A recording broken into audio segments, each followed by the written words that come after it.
మాట్లాడాలి ఉమెన్స్ గురించి మాట్లాడాలంటే మనకు ఒక ఆపర్చునిటీ ఉండదు. ఐదర్ ఆమె జాబ్ చేస్తుండాలి, ఆఫీస్లో ఏమన్నా ఏదో ఉమెన్స్ డే సంవత్సరానికి ఒకసారి ఛాన్స్ దొరుకుతుంది. ఇంట్లో మాట్లాడదామా అంటే మనకి ఛాన్సే ఉండదు. బికాస్ ముందు చిన్నప్పుడు అంతా అమ్మ మాట ఇంటూ పెరగాలి, తర్వాత పెళ్ళక హస్బెండ్ మాట ఇంటూ పెరగాలి, సారీ ఉండాలి, నెక్స్ట్ పిల్లల మాట ఇంటూ ఉండాల్సి వస్తుంది. ఇప్పుడు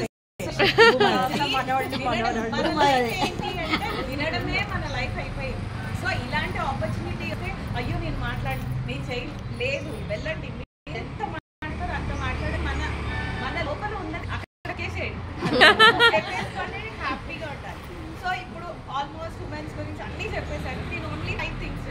ఫస్ట్ థింగ్, ఉమెన్ సూసైడ్ చేయకూడదు. అంటే నాకేం తెలుసు వాళ్ళ బాధ, వాళ్ళు ఒక టిఫిన్కి వెళ్తారు, అలా అందరూ చూసుకోరు, హస్బెండ్ పిల్లల గురించి ఆలోచిస్తారు. That why. కానీ ఎవరైనా తిట్టే చనిపోయిన వాళ్ళ ఫీమేల్ని కూడా తిట్టే వాళ్ళు ఉన్నారు.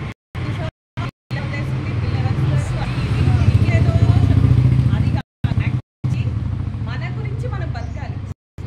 పిల్లలు హస్బెండ్ గురించి ఆలోచించాలి. మనం ఎందుకు చచ్చిపోయి మనకి సరే అత్తయ్యతో ప్రాబ్లమా, అత్తయ్య నేను బయట ఉంటా చెప్పి బయటకు వెళ్తాం. లేదా అలాంటి ఏమున్నా సరే మనం చెప్పి సాల్వ్ చేసుకోగలగాలి. కానీ వాళ్ళ మాట యాక్చువల్లీ ఏమంటారు, పెద్దవాళ్ళు చెప్పేది యాక్చువల్లీ వినాలి. మనకు తెలియదు, వాళ్ళు ఎంతో ఎక్స్పీరియన్స్ ఉంటే కానీ మనకి చెప్పరు, మన ఏజ్ కూడా సరిపోదు వాళ్ళ ఎక్స్పీరియన్స్. సో లేదు అస్సలు లేదు అంటే మన ఏదైనా ఆప్షన్ ఉంది. ఇప్పుడు ఒక BBS చేసినప్పుడు ఏదో వీడియో చూసాను, తను సూసైడ్ అటెంప్ట్ చేసింది. చదువుకొని చాలా బాగా చదువుకొని బాగా కూడా ఉన్నాయో తెలియదు అటెంప్ట్ చేసింది. తను డాక్టర్ కదా, ఆ ఇంట్లో ఏదైనా ప్రాబ్లం ఉంటే బయటకు వెళ్ళి బతకచ్చు కదా. చావే అది సొల్యూషన్ కాదు. ఫస్ట్ థింగ్ అది నేర్చుకోవాలి. నెక్స్ట్ అమ్మాయిలు అరే ఏజ్ ఉంటుంది, ఒక ఏజ్, ఈ ఏజ్ అరే నేను ఇలా రెడీ అవుతే వాళ్ళు ఏమనుకుంటారు, వద్దులే ఇంకా రెడీ అవుదాం పెట్టేస్తాం, వద్దు ఏజ్ మనం సూపర్ గా రెడీ అవ్వాలి. ఎంత చూడు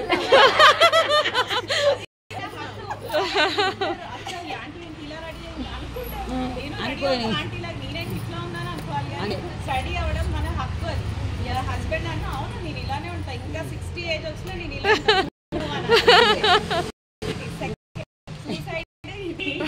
అండ్ థర్డ్ ఏంటంటే పిల్లల దగ్గర హస్బెండ్ ఏదైనా అంటున్నాడు అనుకోండి, తిడుతున్నారు అనుకోండి, పిల్లలతో అస్సలు షేర్ చేయకండి. ఫస్ట్ థింగ్ పిల్లలకి వద్దు, వాళ్ళు మనకి ఏం చేసేది లేదు. ఫ్యూచర్లో మళ్ళీ హస్బెండ్ కొట్టినా తిట్టినా ఏం చేసినా ఆయన మనకి దిక్కు. రోజు 4 రోజులు తిట్టినా 5వ రోజు ఎలా ఉన్నావు ఏదో దాన్ని ఇస్తాడు. పిల్లలు ఇవ్వరు అంటే అని నాకు అనిపిస్తుంది. కానీ ఇప్పుడున్న సిచ్యువేషన్ అలా అత్తయ్యనైతే ఇలా బిహేవ్ చేయదు. బికాస్ పడ్డానంటే మీరు అత్తయ్య అసలు ఆప్షన్ గారు అనుకుంటారు, ఇంట్లో ఉంటారు. నా బాబు ఇప్పుడే అంట నా చేతిలో లేదు, నా కొడుకు ఎక్కడ చేసుకుంటాడు, వాడు ఇంట్లో ఉంటాడు ఎక్కడ గ్యారెంటీ లేదు.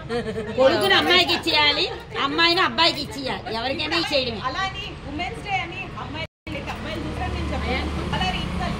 కాబట్టి హస్బెండ్ ఏం చేసి కొంచెం ఫేవర్ గా ఉండి ఆయన మాట వింటూ మళ్ళీ మార్చుకోవాలి. ఇంకొకటి జాబ్ అవసరం ఉంటే కొంచెం యాక్షన్ కూడా చేయాలి.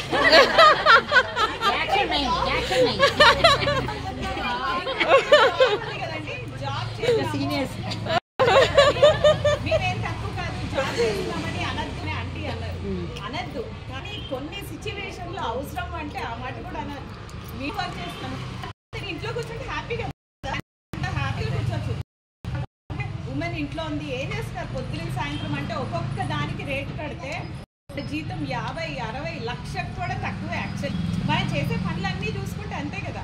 మనము ఇంట్లో పని చేసి బయట చేస్తున్నామంటే అసలు మనకి హ్యాట్స్ అని చెప్పాలి, మనమే ఇట్లా అనుకోవాలి వీఆర్ గ్రేట్ అని అనుకోవాలి. ప్రకృతులు ఉమెన్ హౌస్ వైఫ్ కానీ మేము గ్రేట్. మన గురించి ఏదో ప్రాబ్లం వచ్చింది, సపోజ్ ఒక ఇష్యూ వచ్చింది, ఇంకేమో అవుతుంది అని ఏమనిపిస్తుంది ఉమెన్ చెప్పండి. పిల్లలు ఏమైపోతారు, హస్బెండ్ గురించి కూడా ఆలోచించబోతున్నా చేసి ఆయన మనం చూసేది, కానీ ఆయన గురించి నా పిల్లలు కానీ పిల్లల గురించి ఆలోచించారు. నా లైఫ్ ఇంకో రోజులు బతుకుతాం, ఇంకా నా ఏజ్ ఇంత ఇంకో బతుకుతాం అనుకోవాలి, కానీ పిల్లల గురించి ఆలోచించాలి.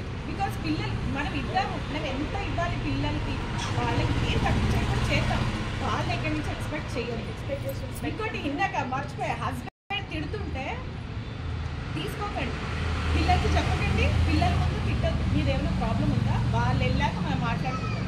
నువ్వు తిడతావా, అరుస్తావా, ఏమైనా చెయ్యి, మైక్ పెట్టుకో, పిల్లల ముందు అనదు. బికాస్ పిల్లల ముందు అంటే మనకి రెస్పెక్ట్ ఇయ్యరు.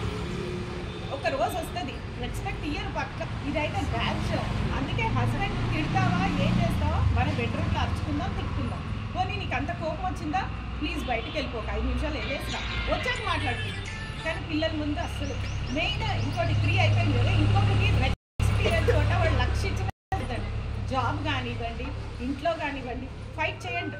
ఇప్పుడు పెళ్లి చేసుకుని రెస్పెక్ట్ ఇవ్వట్లేదు వెళ్ళిపోమంటావా అంటే కాదు, ఫైట్ చేయండి. నాకు రెస్పెక్ట్ ఇవ్వు, అట్లీస్ట్ అది నాకు బట్టలు వద్దు, ఏమొద్దు, నువ్వు ఏం కొనిపోయినా రెస్పెక్ట్ అనేది కంపల్సరీ ఫీమేల్ యాక్సెప్ట్ చేయొద్దు.